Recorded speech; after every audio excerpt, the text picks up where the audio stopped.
दोस्तों कहानी शुरू होती है और हम एक बूढ़े आदमी को देखते हैं जो कि किसी की कब्र खोद रहा होता है। लेकिन तभी वहाँ पर एक धमाका होता है जिससे वो बूढ़ा आदमी दूर जाकर गिरता है। फिर जब वो वापस खड़ा होता है तो वो पाता है कि उसके शरीर में अजीब सी पावर्स आ चुकी हैं। यहीं से सीन शिफ्ट होता है और हम देखते हैं झंडूलाल को जो कि एक नंबर का बावलीगंड होता है। यहाँ पर हम ये भी देखते हैं कि झंडूलाल को एक अजीब सी बीमारी होती है जिसके चलते उसे कचरा खाना बहुत पसंद था। अब झंडूलाल एक स्टोर में कुछ खरीदने आया होता है जिस दौरान उसे वहाँ पर उसके कुछ क्लासमेट्स मिल जाते हैं। वो झंडूलाल को परेशान करने लगते हैं, लेकिन तभी वहाँ पर झंडूलाल के बचपन की दोस्त शर्मीली शीला आती है और उन लड़कों को झंडूलाल से दूर रहने के लिए कहती है। लेकिन वो हरामी कहाँ मानने वाले थे, जिसके बाद एक लड़का झंडूलाल को उठाकर सीधा कचरे के डिब्बे में डाल देता है। अब इससे पहले कि वो उसके साथ थोड़ी और गंडमस्ती करते, उस शॉप की ऑनर वहाँ पर आ जाती है और उन्हें गालियां देकर वहाँ से भगा देती है। अब शर्मीली शीला को झंडूलाल पर तरस आ रहा था तो वो उसे कहती है कि मैं तुम्हें स्कूल तक लिफ्ट दे देती हूँ। लेकिन तभी उसकी दोस्त गरम गुलाबी उसे मना कर देती है क्योंकि वो झंडूलाल को बिल्कुल भी पसंद नहीं करती थी। इसके बाद जब झंडूलाल अपने स्कूल पहुंचता है तो वो देखता है कि उसकी कचरे वाली वीडियो पूरे स्कूल में वायरल हो चुकी थी और यहाँ पर हर कोई उसका मजाक उड़ा रहा था।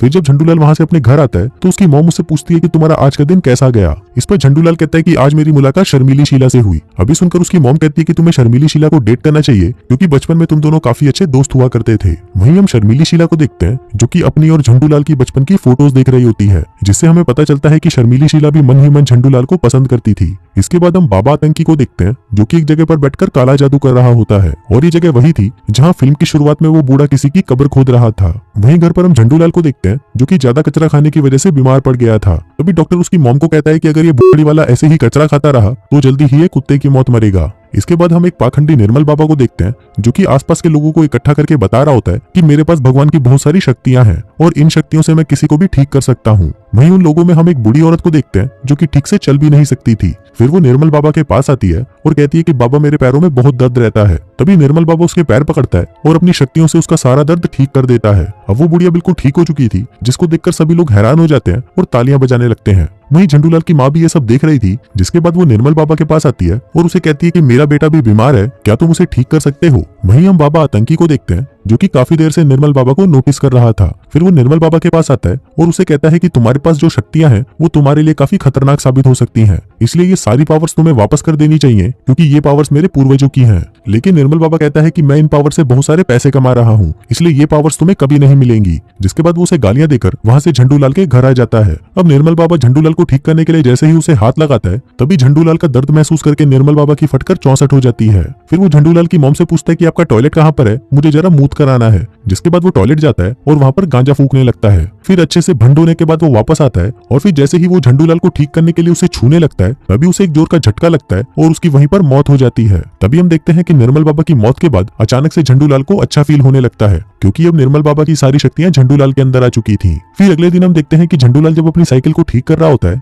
तभी उसके हाथ पर एक कट लग जाता है, लेकिन फिर वो देखता है कि उसका जख्म अपने आप ही ठीक हो जाता है। अभी देखकर झंडूलाल समझ जाता है कि उसके अंदर जरूर कोई सुपर पावर्स आ चुकी हैं। इसके बाद हम झंडूलाल की मॉम को देखते हैं जो कि नाइट शिफ्ट के लिए ऑफिस जा रही होती है। उसे काफी थकान महसूस हो रही थी, लेकिन जब झंडूलाल उसके पास आकर उसे हक करता है तो उसकी सारी एनर्जी झंडूलाल की मॉम को भी फील होने लगती है और वो भी खुश हो जाती है। इसके बाद झंडूलाल टाउन में जाता है और वहाँ पर वो शर्मीली शीला और उसकी दोस्त गरम गुलाबी से मिलता है। यहाँ पर शर्मीली शीला झंडूलाल की एनर्जी देखकर कहती है कि आज तो तुम काफी अलग लग रहे हो। अब वो दोनों बातें कर ही रहे होते हैं कि तभी वहाँ पर जोगिंदर जहरीला आ जाता है और उसको परेशान करने लगता है। वो झंडूलाल के पेट पर एक मुक्का मारता है, लेकिन इससे झंडूलाल को तो कुछ महसूस नहीं होता बल्कि जोगिंदर जहरीले को ही चोट लग जाती है, जिसका मतलब था कि अब कोई भी झंडूलाल को मार नहीं सकता। अब जोगिंदर जहरीले को और भी ज्यादा गुस्सा आ जाता है और वो एक लकड़ी उठाकर झंडूलाल को मारने लगता है, लेकिन इस बार भी झंडूलाल की चोट जोगिंदर जहरीले को ही लगती है। अभी देखकर झंडूलाल बहुत खुश हो जाता है और जोगिंदर जहरीले से कहता है कि तुम्हें जब भी मुझे मारने का मन करे तो मुझे मार सकते हो। अभी देखकर जोगिंदर जहरीले की फटकर 464 हो जाती है और वो वहाँ से भाग जाता है। फिर घर आते वक्त झंडूलाल एक जॉब की वैकेंसी देखता है और उसे ज्वाइन कर लेता है। झंडूलाल आज बहुत खुश था, इसलिए वो अपनी मॉम के पास आता है और उन्हें सब कुछ बता देता है। इसी दौरान उनके घर पर जोगिंदर जहरीले का बाप आता है और झंडूलाल की माँ को कहता है कि ये पॉसिबल तो नहीं, लेकिन तुम्हारे चूतिए बेटे ने मेरे बेटे को कुत्ते की तरह पीटा। लेकिन इस पर झंडूलाल की माँ कहती है कि मेरा बेटा नहीं बल्कि तुम्हारा बेटा मेरे बेटे को परेशान करता रहता है। जोगिंदर जहरीले का बाप कहता है कि ये तो मुझे पता है, लेकिन आज जो हुआ वो काफी अजीब था। इस पर झंडूलाल की माँ कहती है कि बोतड़ी के जब तुझे पता था कि तेरा बेटा मेरे बेटे को परेशान करता है तो तूने उसे कुछ बोला क्यों नहीं। जिसके बाद वो उसे वहाँ से भगा देती है। फिर झंडूलाल की माँ उससे पूछती है कि क्या तुमने सच में जोगिंदर जहरीले को मारा था। झंडूलाल कहता है कि मैं आपको यही तो बताना चाहता था। जिसके बाद वो उन्हें उसको पिंच करने को कहता है। फिर उसकी मॉम जैसे ही उसे पिंच करती है तो इसका दर्द उन्हें ही होता है। फिर झंडूलाल लाइटर से अपना हाथ जलाने लगता है, लेकिन इससे भी उसे कुछ नहीं होता। जिसके बाद वो दोनों डिसाइड करते हैं कि ये बात वो दोनों किसी को भी नहीं बताएंगे। फिर अगले दिन जब झंडूलाल क्लास में होता है तो उसे वहाँ पर शर्मीली शीला का हेयर बैंड मिलता है, जिस पर लगे स्टिकर को वो खा जाता है। फिर वो उस हेयर बैंड को शर्मीली शीला को वापस दे देता है और सोचने लगता है कि वो शर्मीली शीला के साथ दबा दबा कर मजदूरी कर रहा है। जिसके बाद उन दोनों के मजदूरी कार्यक्रम को शर्मीली शीला की फ्रेंड गरम गुलाबी भी ज्वाइन कर लेती है। अब जो कार्यक्रम झंडूलाल के दिमाग में चल रहा था वो असलियत में शर्मीली शीला और गरम गुलाबी के साथ होने लगता है और काफी देर तक ये चलने के बाद वो दोनों अपनी कच्ची गीली कर देती हैं। वहीं झंडूलाल का नुन्नू भी खड़ा हो जाता है, इसलिए वो घबरा जाता है और वहां से भाग जाता है। फिर रात को सभी स्टूडेंट्स मिलकर पार्टी कर रहे होते हैं, जहाँ पर शर्मीली शीला का एक्स बॉयफ्रेंड बच्चा यादव आकर उसके साथ जबरदस्ती करने लगता है। लेकिन तभी वहाँ पर झंडूलाल आ जाता है और उसके बॉयफ्रेंड से कहता है कि सड़ी के छोड़ दे उसे। इस पर बच्चा यादव उसे कहता है कि चूतिया तू मेरा क्या उखाड़ लेगा। लेकिन तभी वहाँ पर उनका कोच आ जाता है और उन्हें रोक लेता है। फिर जाने से पहले कोच झंडूलाल से कहता है कि जो कुछ भी हो रहा है मैं उसके बारे में पता लगा कर रहूंगा, जिसके बाद तेरा पिछवाड़ा होगा और मेरा घोड़ा। अब पार्टी खत्म हो जाती है और झंडूलाल साइकिल से अपने घर जा रहा होता है। तभी वहाँ पर बच्चा यादव और उसके दोस्त उसे देख लेते हैं, जिसके बाद वो उसकी गाड़ मारने के लिए उसके पीछे पड़ जाते हैं। तभी भागते भागते झंडूलाल अपना बैलेंस खो देता है और उनकी कार के नीचे आ जाता है। लेकिन तभी हम देखते हैं कि इसका असर कार चलाने वाले के ऊपर होता है और झंडूलाल की जगह उसकी मौत हो जाती है। वहीं झंडूलाल को भी काफी चोटें लगी थी, लेकिन वो जल्दी ही ठीक हो जाता है। तभी वहाँ पर शर्मीली शीला और गरम गुलाबी भी पहुंच जाती है, जिसके बाद वहाँ पर पुलिस आ जाती है और उनके साथ ही झंडूलाल की माँ भी। पुलिस उनके दोस्तों से पूछती है कि आखिर यहाँ पर हुआ क्या था, लेकिन वो सभी हरामी झंडूलाल पर ही इल्जाम लगा देते हैं और कहते हैं कि झंडूलाल ही जानबूझकर कार के आगे आ गया था और वो हमारा एक्सीडेंट कराना चाहता था। लेकिन वहाँ पर शेरिफ उनकी बात नहीं मानता और वो झंडूलाल से जाकर पूछताछ करने लगता है। वहीं झंडूलाल उसे बता देता है कि इन्होंने जानबूझकर भाई की तरह मेरे ऊपर कार चढ़ाई थी। अब पुलिस को ये एक एक्सीडेंट लगता है, इसलिए वो इस केस को बंद कर देते हैं। इसके बाद हम बाबा तंकी को देखते हैं, जो कि निर्मल बाबा की कब्र पर जाता है। वो देखता है कि उसकी कब्र पर कुछ फूल लगे होते हैं, जिनको उठाकर वो उन पर काला जादू कर देता है। वहीं दूसरी तरफ स्कूल में वो सभी लड़के झंडूलाल पर नजर रखने लगते हैं, क्योंकि ये बच्चा यादव यहाँ पर अपने दोस्त की मौत का बदला लेना चाहता था। वहीं शर्मीली शीला और झंडूलाल भी साथ बैठकर बातें कर रहे होते हैं, जिस दौरान शर्मीली शीला उसे बताती है कि इस फ्राइडे को भाई की नई मूवी लग रही है। अब क्योंकि झंडूलाल भाई का डाई हार्ड फैन था, तो वो शर्मीली शीला से पूछ लेता है कि क्या तुम मेरे साथ मूवी देखने चलोगी, जिस पर शर्मीली शीला भी उसे हाँ कर देती है। फिर एक दिन हम देखते हैं कि झंडूलाल जहाँ पर जॉब करता था वहाँ पर बाबा आतंकी उसे ढूंढता हुआ आता है और उसे कहता है कि तुम्हारे पास जो शक्तियां हैं वो मेरी हैं। लेकिन इस पर झंडूलाल उसे कहता है चल बड़ी के और उसे वहां से भगा देता है। फिर शाम को जब झंडूलाल घर आता है तो वो देखता है कि उसकी मॉम के सर में दर्द हो रहा था, इसलिए वो दवाई लेने के लिए बाहर चला जाता है। लेकिन वहीं बाहर वो चारों हरामी उस पर नजर रख रहे होते हैं। उनको लगता है कि शायद झंडूलाल की माँ घर से बाहर गई है और वो घर पर अकेला है। तभी वो उनके ट्रेलर को अपनी कार से बांधकर खींचने लगते हैं, जिससे उनका ट्रेलर नीचे गिर जाता है, जिसके बाद वहाँ पर गैस लीक हो जाती है। अब झंडूलाल की माँ वहाँ से निकलने की कोशिश कर रही होती है, लेकिन तभी उससे एक टेबल लैंप नीचे गिर जाता है, जिससे वहाँ पर आग लग जाती है। अब झंडूलाल भागता हुआ अपनी माँ को बचाकर बाहर निकालने की कोशिश करता है, लेकिन तब तक उसकी माँ मर चुकी थी। तभी वहाँ पर पुलिस आती है और उनको लगता है कि झंडूलाल जल चुका है, इसलिए वो उसे हॉस्पिटल में भर्ती कर देते हैं। लेकिन फिर बाद में शेरिफ को पता चलता है कि झंडूलाल को तो कोई भी चोट नहीं आई होती। तभी वहाँ पर शेरिफ से मिलने बाबा आतंकी भी आ जाता है और उसे बताता है कि हमारे पूर्वजों की जादुई पावर सब झंडूलाल के अंदर आ चुकी है, जिसकी वजह से वो जल्दी से ठीक हो जाता है। लेकिन ये उसके लिए खतरनाक हो सकती है, इसलिए अब हमें इसका कुछ करना पड़ेगा। लेकिन शेरिफ उसकी बातों पर बिल्कुल भी ध्यान नहीं देता।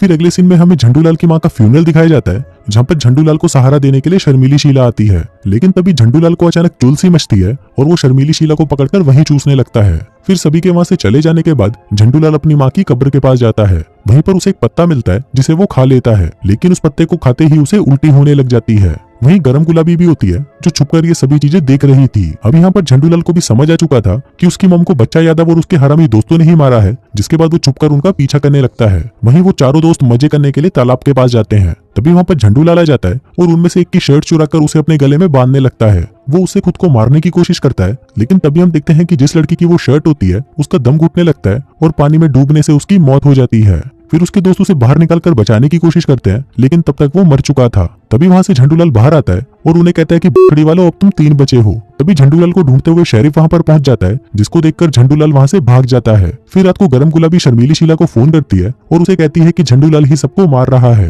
तभी वहां पर झंडूलाल आता है और शर्मीली शीला से कहता है कि तुम मेरे साथ चलो, जिसके बाद वो शर्मीली शीला को अपनी शक्तियों के बारे में बता देता है। अब भी सुनकर शर्मीली शीला उसे कहती है कि तुम ऐसे ही किसी को मार नहीं सकते, अगर तुम्हारी मौम आज जिंदा होती तो वो ऐसा नहीं चाहती। इसलिए हमें कोई ऐसा रास्ता ढूंढना होगा जिससे वो लोग अपना गुनाह खुद कबूल कर लें। फिर अगले दिन हम देखते हैं कि स्कूल में जब सबकी क्लास चल रही होती है तभी वहाँ पर झंडूलाल आ जाता है और बच्चा यादव के दोस्तों का मजाक उड़ाने लगता है। अब ये देखकर उसका एक दोस्त झंडूलाल को मारने आता है, लेकिन तभी बच्चा यादव उसे रोक लेता है। ये देखकर झंडूलाल उसे और उकसाता है, जिससे गुस्सा होकर बच्चा यादव का दोस्त एसिड उठाकर उसे झंडूलाल के फेस पर डाल देता है, लेकिन इससे उसका ही चेहरा जल जाता है और उसकी वहीं पर मौत हो जाती है। अब ये देखकर गरम गुलाबी गुस्से में उसके गोटों पर लात मारती है, लेकिन उसको उसकी गुफा में ही दर्द होने लगता है। फिर उसी शाम गरम गुलाबी बच्चा यादव के पास जाती है और उसे कहती है कि मुझे भी अपने बॉयफ्रेंड की मौत का बदला लेना है। जिसके बाद वो उसे झंडूलाल की वीकनेस के बारे में बता देती है, जो कि वो पत्ते थे जिनको खाने से उसे उल्टियां होने लगी थी। अब ये दोनों जाकर उन पत्तों को कलेक्ट कर लेते हैं, जिसके बाद वो उनका लिक्विड बनाकर उन्हें गैस चैम्बर में भर देते हैं। फिर अगले दिन जब सभी ग्राउंड पर प्रैक्टिस कर रहे होते हैं तभी वहाँ पर शेरिफ आता है और उनको झंडूलाल से वार्न करने लगता है। इसी दौरान वहाँ पर झंडूलाल भी आ जाता है, जिसके हाथ में एक ड्रिल मशीन होती है। वो बच्चा यादव से कहता है कि तुम जल्दी से कन्फेस कर लो कि तुमने क्या किया है, लेकिन जब बच्चा यादव इसके लिए नहीं मानता तो झंडूलाल अपने ही पैरों को ड्रिल करने लगता है, जिससे सारी चोट बच्चा यादव को लगती है। इसी दौरान वहाँ पर शर्मीली शीला भी आ जाती है और उसे रोकने लगती है। तभी मौके का फायदा उठाकर बच्चा यादव उस लिक्विड को झंडूलाल पर डालता है, जिससे झंडूलाल कमजोर पड़ जाता है। तभी वहाँ पर कोच शेरिफ की गन ले लेता है और उसे झंडूलाल को शूट कर देता है, लेकिन इससे एक ही टाइम पर कोच और बच्चा यादव दोनों मारे जाते हैं। अब ये देखकर शर्मीली शीला झंडूलाल से कहती है कि तुम्हें ऐसे इनसे बदला नहीं लेना चाहिए था, और मुझे तो वो पुराना वाला झंडूलाल ही पसंद था जिसकी सबसे फटती थी, क्योंकि अब जो तुम बन चुके हो वो मुझे बिल्कुल भी पसंद नहीं। तभी शेरिफ झंडूलाल से कहता है कि ये सब तुम्हारी उन पावर्स की वजह से हो रहा है और मैं तुम्हारी फिर से नॉर्मल होने में मदद कर सकता हूँ। अब क्योंकि झंडूलाल भी फिर से नॉर्मल होना चाहता था, इसलिए वो उसे हाँ कर देता है। फिर उसी रात हम देखते हैं कि वो सभी लोग बाबा आतंकी के पास जाते हैं, जो कि एक रिचुअल करने वाला था, जिससे झंडूलाल की सारी पावर्स चली जाती। अब रिचुअल के दौरान झंडूलाल को बहुत दर्द होने लगता है, क्योंकि उसके पास ये पावर्स कई टाइम से थी, लेकिन शर्मीली शीला से उसका दर्द देखा नहीं जाता और वो झंडूलाल से कहती है कि तुम यहाँ से भाग जाओ। लेकिन इसी दौरान वहाँ पर एक पुलिस वाला ये देखकर झंडूलाल पर गोली मार देता है, पर वो गोली झंडूलाल के साथ साथ शर्मीली शीला को भी लग जाती है। अब झंडूलाल को तो कुछ नहीं होता, लेकिन शर्मीली शीला मर चुकी थी। अब ये देखकर झंडूलाल को बहुत गुस्सा आ जाता है, लेकिन तभी शेरिफ उसके सिर पर गोली मारकर उसे भी मार डालता है। फिर वो बाबा आतंकी से पूछता है कि क्या तुम्हें तुम्हारी शक्तियां वापस मिल गई हैं, जिस पर वो कहता है कि नहीं। फिर फिल्म के लास्ट सीन में हम देखते हैं कि जब ये लोग झंडूलाल और शर्मीली शीला की डेड बॉडी लेकर जा रहे होते हैं तभी अचानक शर्मीली शीला वापस से जिंदा हो जाती है। फिर उसे पता चलता है कि जो शक्तियां झंडूलाल के पास थी अब वो शक्तियां उसके अंदर आ चुकी थी, और इसी के साथ ही ये कहानी यहीं खत्म हो जाती है।